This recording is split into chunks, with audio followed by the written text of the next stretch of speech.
தூதர்னு ஒரு மனிதரை அல்லாஹ் சொல்ல வைக்கும் பொழுது அந்த மனிதர்களுக்கு பல சந்தேகம் வரும். என்ன சந்தேகம் வரும்?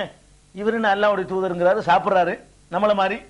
இவர் என்ன அல்லாஹ்வுடைய தூதருங்கிறாரு, குடிக்கிறாரு நம்மள மாதிரியே. இவர் என்ன அல்லாஹ்வுடைய தூதருங்கிறாரு, குடும்பம் நடத்துறாரு நம்மள மாதிரியே. இவர் என்ன அல்லாஹ்வுடைய தூதருங்கிறாரு, சம்பாதிக்கிறாரு நம்மள மாதிரி சம்பாதிக்கிறாரு. இவர் என்ன அல்லாஹ்வுடைய தூதருங்கிறாரு, இவர் நோய்வாய்ப்படுறாரு. அல்லாஹ்வுடைய தூதருங்கிறாரு, முதுமை அடைகிறாரு. அல்லாஹ்வுடைய தூதருங்கிறாரு, கவலைப்படுறாரு, காயப்படுத்தப்படுறாரு, விரட்டப்படுறாரு. அல்லாஹ்வுடைய தூதருங்கிறாரு, மூதாம் போயிட்டாரு என்று அந்த மக்கள் நினைப்பாங்களா இல்லையா? அப்ப எப்படி அல்லாஹ் அப்ப கண்ணை மூடிட்டு இப்ப நம்புவான்? அந்த மக்கள் எப்படி நம்புவான்? நம்ப மாட்டான். அப்ப அல்லாஹ்வுடைய தூதர் நம்பும் போது அல்லாவே வந்து இவர் தான்ப்பா என் தூதர்னு சொன்னா வேண்டாம் நம்பலாம் அப்படின்னு கேட்டாங்க அவங்க. நீ அல்லாஹ்வுடைய தூதருங்கிறியப்பா, மாலி ஹாதர் ரசூல், இவர் என்ன பெரிய ரசூல், யாக்குலு தஆமு யம்ஷி ஃபில் அஸ்வாக், இவர் உண்ணுகிறார், கடை வீதியில நடமாடுகிறார். லவ்லா உன்சில அலைஹி மலக்குன், ஒரு மலக்கு கூட வந்து சொல்லக்கூடாதா? இவர் என்ன அல்லாஹ்வுடைய கேட்டாங்க அந்த மக்கள். அப்ப அல்லாஹ்வுடைய தூதர்னு நம்புறது ரொம்ப கஷ்டமானதா இருக்குது. எப்படி நம்புறது? அல்லாஹ்வையும் பார்க்கல, ஒரு நம்மள மாதிரி ஒரு மனிதர் எந்த பலவீனமும் அவர்கிட்ட இருந்து எடுபட்டு போகல, இவர் வந்துகிட்டு தன்னை அல்லாஹ்வுடைய தூதருங்கிறாரு, எப்படி நம்புறது? அப்ப அந்த மக்களுக்கு வந்து நம்ப வைக்கிறதுக்காக வேண்டி, அவர்கள் நரகத்துக்கு போயிடக்கூடாதுங்கிறதுக்காக வேண்டி அல்லாஹ் நபிமார்களை அனுப்பும் பொழுது அவர்கள் மனிதத்தன்மையோடு இருந்தாலும் ஒன்றிரண்டு அற்புதங்களை, வாழ்க்கை பூரா மந்திரவாதி அனுப்பப்படல, எல்லா நேரத்திலும் மனிதராக இருந்தாங்க, ஒன்றிரண்டு அற்புதங்களை அவர்கள் முன்னாடி நிகழ்த்த வைத்து, இங்க பார், இது உனக்கு செய்ய முடியுமா, எனக்கு செய்ய முடியுமா, என்னை படைச்ச இறைவன் என்னை இறை தூதர் நிரூபிக்கிறதுக்கு தந்திருக்கிறான் என்று சொல்லும் பொழுது அந்த மக்கள் நம்பித்தான் ஆக வேண்டி இருக்குது.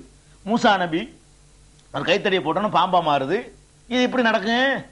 அவர் என்னுடைய மந்திர சக்தியில செஞ்சேன்னு அவரும் சொல்லல, இது அல்லாஹ்வுடைய தூதரடா வந்திருக்கிற மனுஷன் தான், இதுதான் செய்ய முடியும், வேற ஒன்றும் எனக்கு செய்ய இயலாது, மற்ற எல்லாத்துலயும் நான் மனுஷன் தான், இதை கூட அல்லாஹ் சொல்லும்போது தான் செய்வேன், இது வந்து ஒரு இறை தூதர் என்பதற்கு என்கிட்ட உள்ள அத்தாட்சின்னு சொன்னார். ஈசா நபி இது மாதிரி அற்புதத்தை கொண்டு வந்தாங்க, சாலிஹ் நபி கொண்டு வந்தாங்க, எல்லா நபிமார்களும், நிறைய நபிமார்கள் வந்து தாம் இறை தூதர் என்பதற்காக வேண்டி சான்றுகளை சமர்ப்பிச்ச உடனே அந்த மக்கள் பார்க்கறாங்க, கரெக்ட் தானே, இது எல்லாத்துலயும் மனுஷனா இருந்தா கூட மனிதன் செய்ய முடியாத சில காரியங்களை அவர்கள் மூலமாக வந்து ஒருத்த நிகழ்த்தி காட்டுகிறானே, அவன் தான் இவங்களை அனுப்பியிருக்கிறான், விளங்கிட்டாங்க. அவர்களுடைய பிரச்சனை முடிஞ்சிருச்சு. அதுக்கப்புறம் என்ன, நபி மூத்தா போயிடுவார், முந்தின நபி இறந்து போயிடுவார். இறந்து போன உடனே அதுக்கப்புறம் பழைய ரூட்டுக்கு போயிடுவாங்க. எந்த வழிக்கு வந்தாங்களோ அதை விட்டுவிட்டு அவன் பழைய ரூட்டுக்கு போக ஆரம்பிச்சிருவான். அப்ப மறுபடி வேற ஒரு தூதர் வருவார், அவர் ஒரு அற்புதத்தை காட்டுவார், தூதர்கள் நிரூபிப்பாரு, உடனே மக்கள் திரும்பி அந்த வழிக்கு வருவாங்க. அப்போ வேற சமுதாயங்களை பொறுத்த வரைக்கும் இறைவனை நம்புவதற்கும், இறை தூதரை நம்புவதற்கும், இறை மார்க்கத்தை நம்புவதற்கும், இறை வேதத்தை நம்புவதற்கும் அவர்களுக்கு கண் முன்னாடி அற்புதத்தை பார்க்கறாங்க. அற்புதம் என்பது எப்பவுமே ஒரு பெரிய அத்தாட்சி தான். கண்ணுக்கு முன்னாடி வித்தைகளை பார்க்காம நேரடியான அற்புதங்களை பார்க்கக்கூடிய நேரத்தில் இந்த அற்புதத்தை தந்தவன் கடவுளா தான் இருக்க முடியும், இவர் கடவுளுடைய தூதரா தான் இருக்க முடியும், இவர் கொண்டு வந்த மார்க்கம் உண்மையா தான் இருக்க முடியும் என்றெல்லாம் நம்பி விடுவார்கள். இதெல்லாம் அவர்களுக்கு இருந்த வசதி.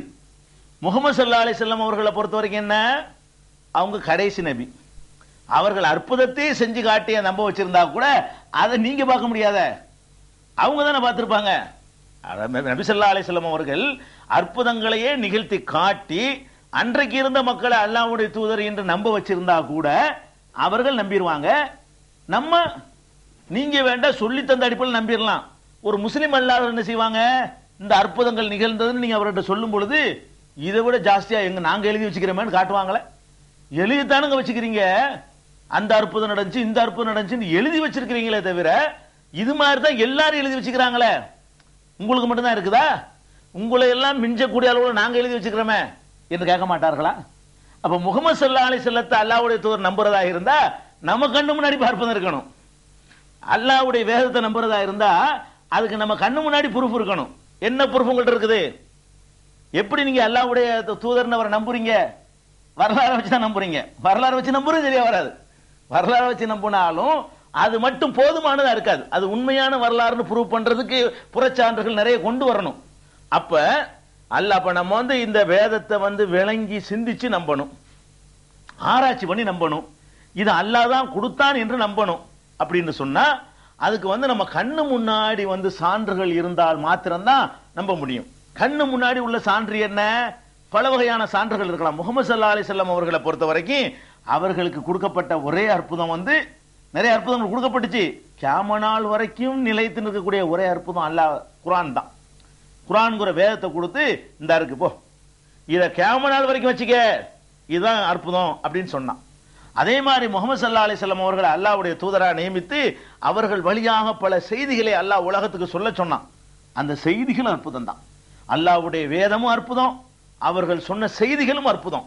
அதுகளை நம்ம ஆராய்ச்சி பண்ணி இன்னைக்கு ஆராய்ச்சி பண்ணி பார்த்தாலும் கண்டிப்பாக இது அல்லாஹ்வுடைய வேதம் தான், இவர் அல்லாஹ்வுடைய தூதர் தான் என்பதை நம்ம இன்னைக்கு விளங்கிக் கொள்ள முடியும். வேற அந்த அற்புதங்களை கொடுக்காம அல்லாஹ் என்ன பண்ணிட்டான்னா யுகம் யுகமாக நிலைத்திருக்கக்கூடிய வேற ஒரு அற்புதத்தை வழங்கி நீங்கள் நம்புங்கள். அதான் இங்க அர்த்தம்.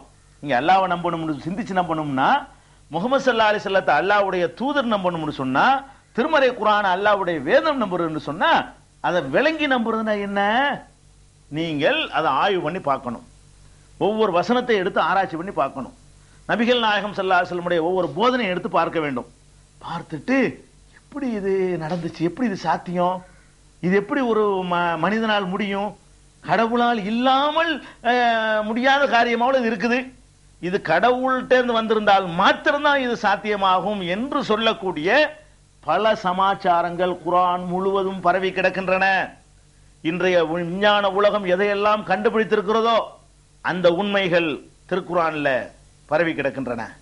இன்றைய கண் முன்னே நடக்கக்கூடிய காட்சிகளை 14 நூற்றாண்டுக்கு முன்னாடி நேருக்கு நேர் பார்த்த மாதிரி நடக்கிறத கண்ணால் பார்த்த மாதிரி செய்த முன் அறிவிப்புகள் திருமறை குர்ஆனிலும் பெருமானார் ஸல்லல்லாஹு அலைஹி வஸல்லம் உடைய அறிவுரை போதனைகளிலும் மலிந்து கிடக்கிறத பார்க்கிறோம். எப்படி அந்த அவர் சொன்னது அதே மாதிரி நிறைவேறுது, எப்படி அவர் அந்த குர்ஆன்ல சொன்ன மாதிரி இன்றைக்கு கண்டுபிடிக்கிறார்கள். மறைந்து கிடந்த பொக்கிஷங்கள், பூமிக்கு அடியிலே உள்ள பொக்கிஷங்கள் என்ன யாருக்கும் தெரியாது, அவருக்கும் தெரியாது, ஆனா அவர் சொல்லி இருக்கிறார்.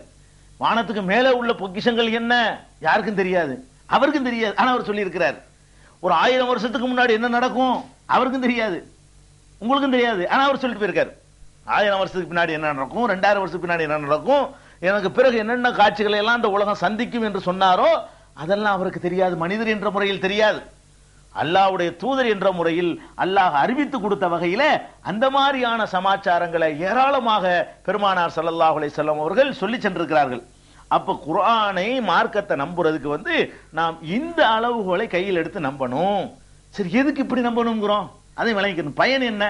இப்படி விளங்கி நம்புனா என்ன, விளங்காம நம்புனா என்ன அப்படின்னு கேட்டீங்கன்னா அதுல ஒரு பயன் இருக்குது. நீங்கள் விளங்காம நம்புனீங்கன்னு சொன்னா அது ஆழமான நம்பிக்கையா இருக்காது, நுனிப்புள் மேயிற மாதிரி நம்பிக்கை தான் இருக்கும். விளங்கி நம்புனீங்கன்னு வைங்களேன், அந்த நம்பிக்கைக்காக வேண்டி நீங்கள் எதையும் இழக்க துணியை தயாராகி விடுவீர்கள். எப்படி? இப்ப சஹாபாக்கள் இருக்காங்கல்ல, பெருமானார் ஸல்லல்லாஹு அலைஹி வஸல்லம் நேரடியாக உருவாக்கி சமைத்த அந்த சமுதாயம், அவர்கள் நம்புனாங்களே, ஆய்வு பண்ணி ஆராய்ச்சி பண்ணி பார்த்து கொள்கை கோட்பாடு அந்த கொண்டு வந்த மனிதர் எல்லாத்தையும் எட்ட போட்டு சீர்தூக்கி பார்த்துட்டு அவருடைய ஒவ்வொரு வினாடி அசைவையும் பார்த்து விட்டு இவர் அல்லாஹ்வுடைய தூதர் நம்பிட்டாங்கல்ல. அந்த நம்பிக்கை ஆழமா பதிஞ்சு இருந்துச்சுல. அப்படி பதிஞ்ச பிறகு என்ன ஆச்சுன்னு கேட்டா எதையெல்லாம விட்டாங்க.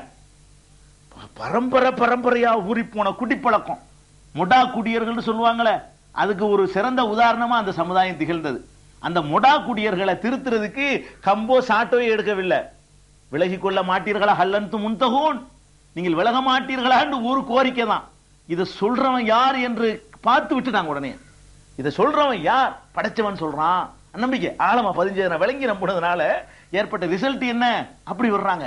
அவர்கள் இந்த கொள்கைக்கு எதிராக கொள்கையை ஏற்றுக்கொண்டதற்காக உயிர் போகிற நிலைக்கு தள்ளப்பட்டாங்க. அப்போ உறுதியா இருந்தாங்க. சொத்துக்கள் பறிக்கப்பட்டுச்சு, உறுதியா இருந்தாங்க. எல்லாத்தையும் சமூக பகிஷ்காரம் பண்ணி ஊரை விட்டு ஒதுக்கி வச்சாங்க, அப்பவும் உறுதியா இருந்தாங்க. ஊரை விட்டு விரட்டி அடிக்கப்பட்டாங்க, உறுதியா இருந்தாங்க. அங்க போய் அகதியா கிடந்தாங்க, உறுதியா இருந்தாங்க. அங்க போய் பள்ளிவாச திண்ணையில படுத்து கிடந்தாங்க, வீடு வாச கிடையாது, உறுதியா இருந்தாங்க. அப்போ ஒரு நாளைக்கு ஒரு பேரிச்சம்பழம் ரேஷன் பொருள் மாதிரி வாங்கி சாப்பிட்டாங்க, அதெல்லாம் வாழ்க்கை ஓடுனுச்சு, உறுதியா இருந்தாங்க. ஒரு துணிக்கு மறுதுணி இல்ல, மாற்று துணி இல்ல, உறுதியா இருந்தாங்க. எல்லாத்துக்குமே என்ன நடந்தாலும் சரி இவர் சொன்னா கரெக்டா இருக்கும், இது உண்மைதான், இதுல எந்த டவுட்டும் கிடையாது, அல்லாஹ்வுடைய வேதம், இது கொள்கை கரெக்டான கொள்கை, அங்க வெற்றி அடைவதற்காக இங்க எவ்வளவு நம்ம தாங்கிக் கொள்வோம்னு நம்புனாங்க பாருங்க. அது விளங்கி சிந்தித்து நம்புனதுனால அது அப்படியே உள்ளுக்குள்ள போய் ஆழமா ஊடுருவி பதிஞ்சதுனால ஒவ்வொரு கட்டளையும் அப்படியே அமுல்படுத்தினாங்க. நம்ம நிலைமை என்ன, விளங்கி வாரிசு முறையில் இஸ்லாம் நமக்கு கிடைச்சிருக்கு. நமக்கு எப்படி கிடைச்சிருக்கு இஸ்லாம்? நமக்கு வீடு வாசு சொத்து சுகம் கிடைக்கிற